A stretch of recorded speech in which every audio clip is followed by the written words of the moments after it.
Alors j'ai la chance d'y avoir été, notamment au Mali, plusieurs fois, et bon, c'est vrai qu'on en tombe vite amoureux, même si aujourd'hui... vous l'aimez, hein, c'est une déclaration. Mais même si c'est vrai qu'aujourd'hui, bah voilà, on a des pays comme le Mali ou Burkina, où voilà, la montée des extrémistes, la difficulté fait qu'on ne peut plus y circuler comme on y circulait encore il y a 20 ans, et c'est d'ailleurs une catastrophe pour les populations locales, parce qu'elles vivaient quand même aussi du tourisme qui naissait, parce que dans ces pays-là, il y a vraiment une capacité, enfin une hospitalité, enfin quelque chose qui est extraordinaire.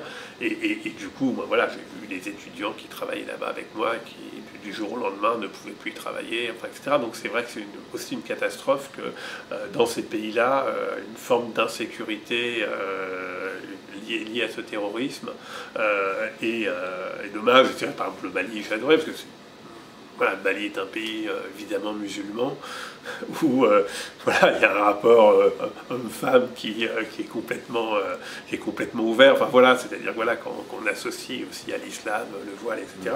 Voilà, allez tous au Mali et vous verrez que voilà, on peut pratiquer un islam de façon complètement ouverte sans que les femmes soient. Enfin, c'est bien que les Maliennes, effectivement, sont peut-être les plus jolies femmes du monde. Enfin voilà, et très féminines. Et, donc voilà, et très voilà, donc quelque part.